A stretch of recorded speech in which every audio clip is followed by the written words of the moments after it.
friends! Welcome back to Health Over Hubris. In this video, I'm going to be talking about how I started my fitness and exercise routine, and I'm going to give some tips at the end of the video. So let's get started.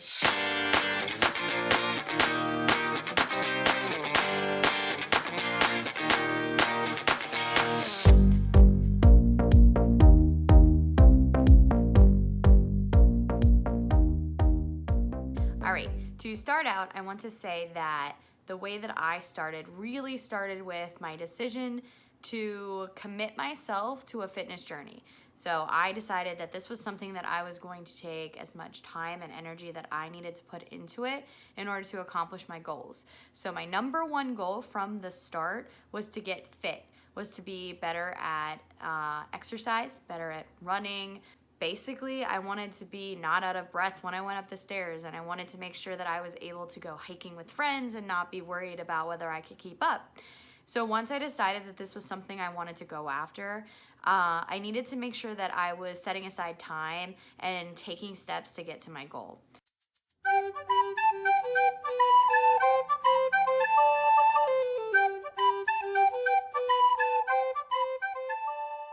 Luckily, at the time, I had a friend who was very intelligent when it came to exercise, everything fitness, and he's super knowledgeable about running as well. And he gave me a lot of tips on how I should start my fitness journey in order to make sure that it was sustainable for me. And he gave me the number one tip of always do cardio, which I don't recommend for everyone because maybe you really hate cardio. But he told me the number one way that I could lose weight in order to get more fit was to do cardio because it burns a lot of calories. So I listened to him and I focused a lot on cardio heavy activities. That way I could burn a lot of calories and be able to burn a lot of fat at the beginning of my journey. It happened to be the summer when I made this decision, and going into the summer, I live in Virginia, so I live in a place where I have a lot of access to outdoor activities, and I made the decision that I was going to get myself outside every single day. It didn't matter what I was doing, but I just decided that I needed to be outside and moving. So what I started by doing was doing a lot of walking. I went to outdoor trails. I went to like the mall and would walk around. Sometimes I would just walk around my neighborhood. Honestly, anything that got me moving was great and a step in the right direction. After I started my walking routine, I got my bike and I started incorporating a lot of biking into my routine. So the mixture of walking and biking kept it interesting for me, and it allowed me to keep myself outside, which was my goal, and to get more and more fit as the summer went on. Now, I will say, during that summer, I did not lose a single pound. I was the same exact size that I had always been, but I did notice that my body was getting more adjusted to activity, which I think I needed that 2 months to be able to adjust to my new lifestyle in order to get myself ready for what was going to come. So then I made the decision to join a gym because this friend of mine was also really good at keeping me motivated, but he let me know that it's a lot easier if you have a place to go to that has a lot available to you. So I actually got in the mail an advertisement for Planet Fitness, and I was like, oh, well, I've never really considered Planet Fitness or any other gym, so I guess we'll start here. So they were having a deal where it was like $99 for a year, and I was like, you know what? I can spend $99 to commit myself to something that I really want. So I signed up. I actually took my mom in with me to tour the place, and they were super friendly, and I knew that it was a place that I could be successful. So I signed up, I got my account, and I started going to the gym. In the beginning, when I started going to Planet Fitness, all I did was walking. I went on the treadmill and I would walk for 30 minutes. It wasn't a lot, and it was definitely not at a hard pace.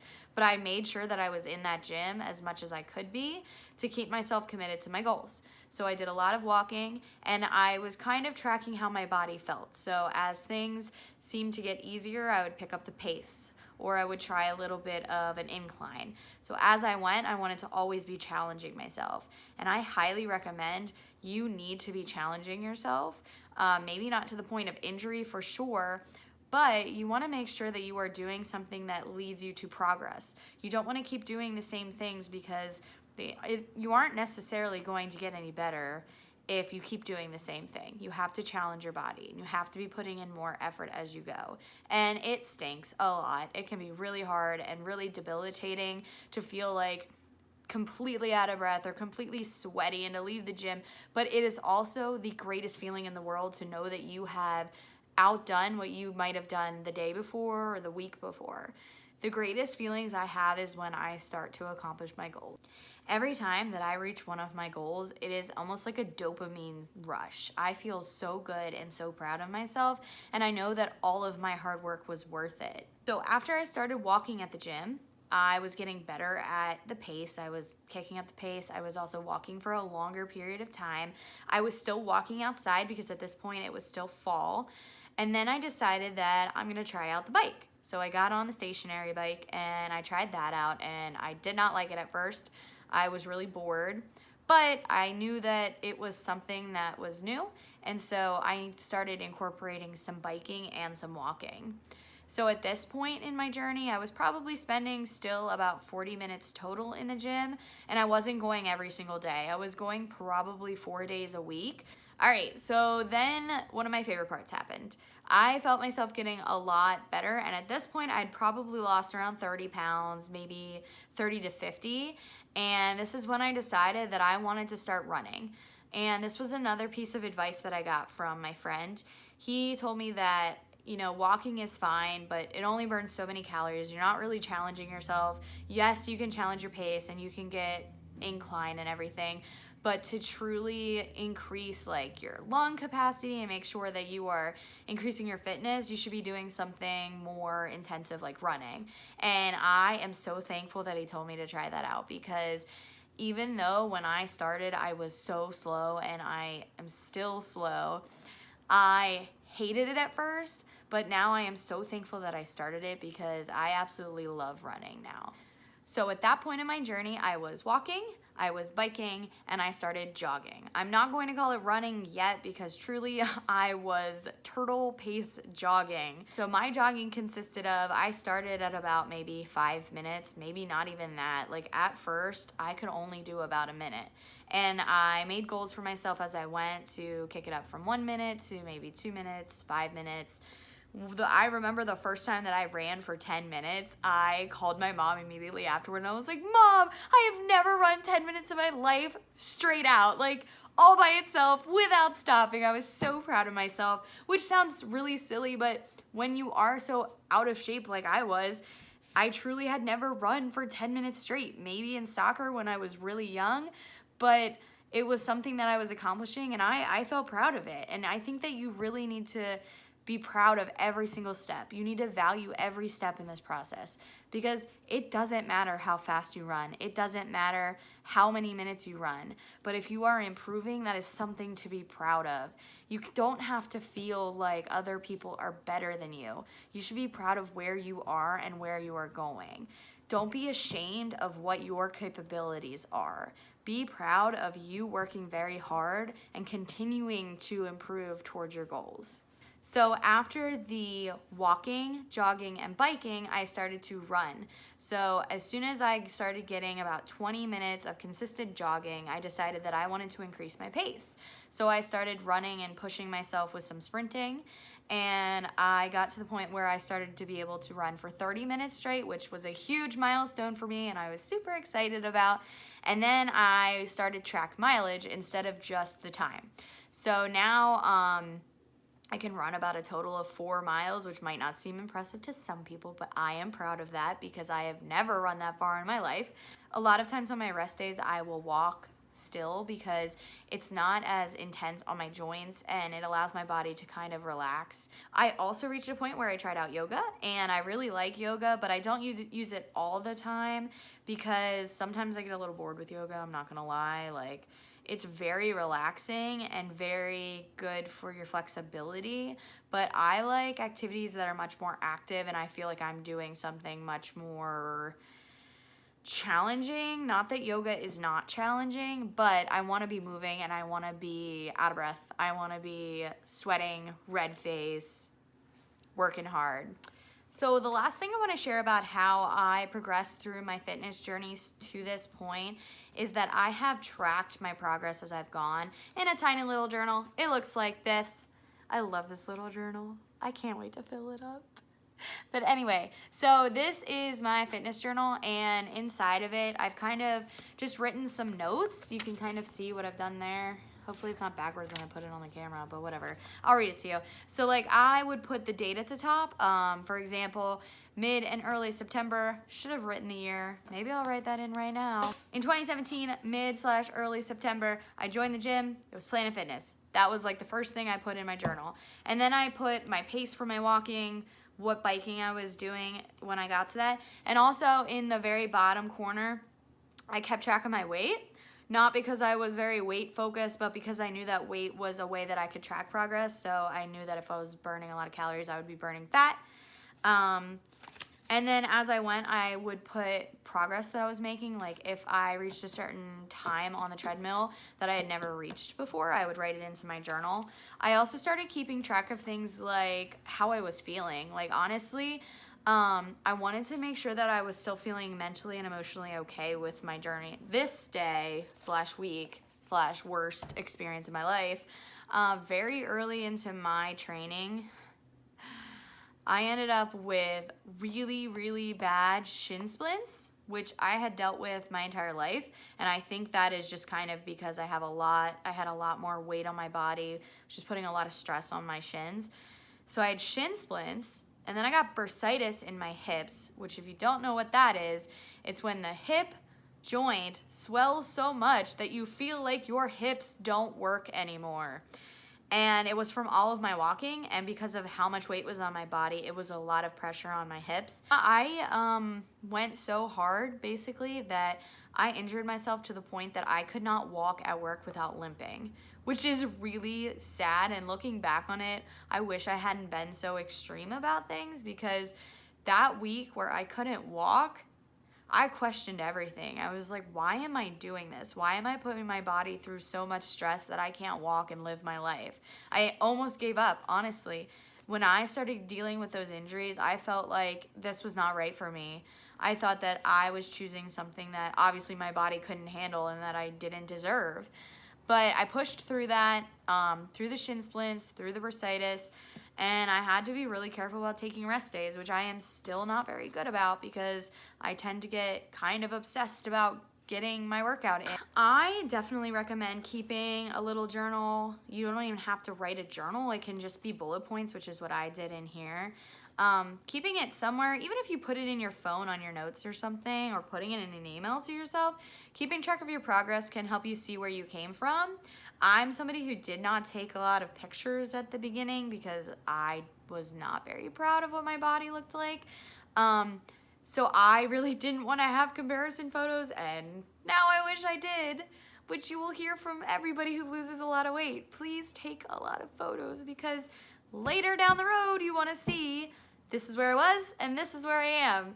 And I don't really have that privilege right now because I have like 4 pictures of when I was bigger. I have no pictures of when I started, honestly. I did not want to take a picture of my body and show all the parts and all that jazz. But anyway, take pictures, write down your progress, be proud of where you are and where you are going. It's time for the tip portion of the video. Tip number 1, I highly recommend getting a fitness tracker. It could be a Fitbit, it could be a pedometer, it could be a journal of you keeping track of how much you're doing, although I suggest technology because it's a lot easier. Anyway, it could be an Apple Watch, but keeping track of how many calories you're burning will help you get to your goals. I also find it super helpful to have a fitness tracker that calculates what I'm doing during a workout, because sometimes I'll feel like I'm pushing myself really hard, and if I'm not tracking my heart rate with my little heart rate monitor, I might not realize that I'm not pushing myself as hard as I think I'm pushing myself. My tip number 2 is to log your progress, which we've talked about.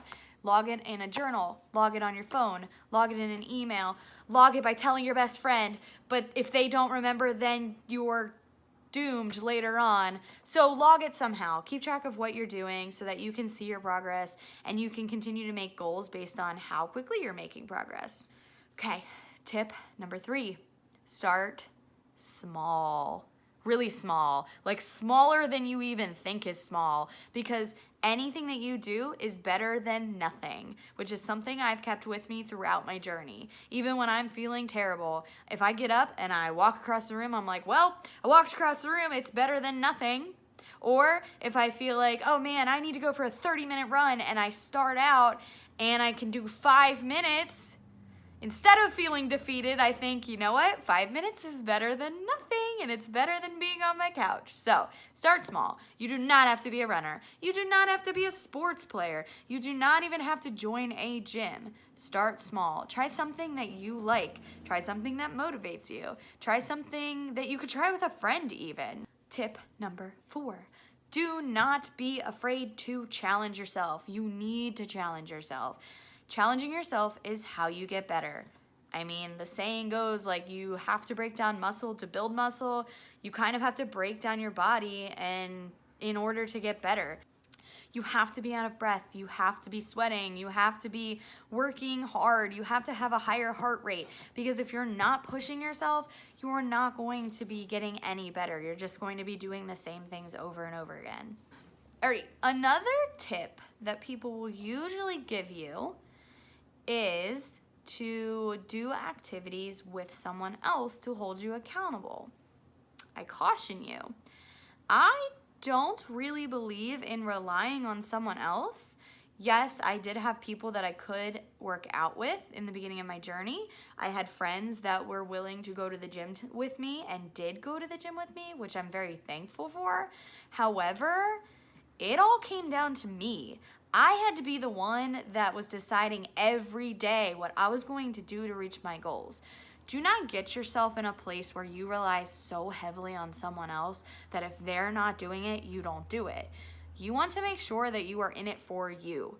You need to make the decision that you're committed and determined to reach your goals, not because of someone else. So yes, it is great to have a gym buddy. It is great to have a friend to work out with, but you need to be in it for you and commit yourself to it despite what anyone else is doing around you. Truly, I think that's the #1 way you can be successful in either a fitness or weight loss journey. You have to do it for you and you alone.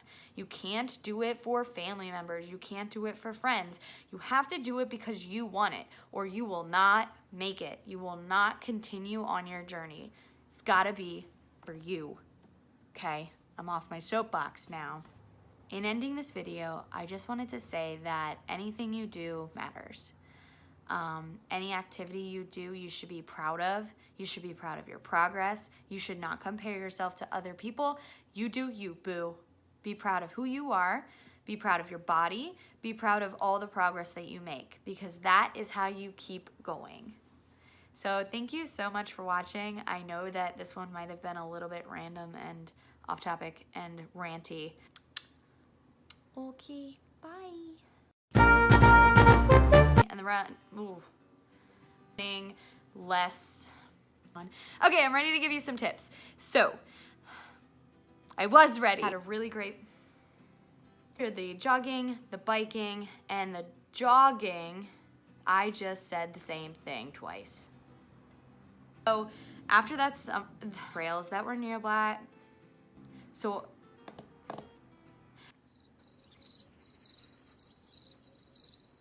I'm like an old person. Also, so this sweater is from like my heaviest, and it is huge. And so like a lot of times I just feel kind of like either a pregnant woman, which there's nothing wrong with that, or like an old man who wears like really baggy clothing. And my students always think I'm pregnant because I just have like clothing that just hangs. So yeah, I am so attached to my fat clothes. I can't get rid of them yet because they're so cozy, even though it has a hole. I love this sweater. It just looks really frumpy. Frumpa, frumpa, lumpa, frump. Anyway, so I'm done with that. I'm so tired. It's Friday. Happy Friday. Okay, bye. TH Anks, thanks for watching. Anks, thanks for watching. Anks, thanks for watching. That is all. Goodbye.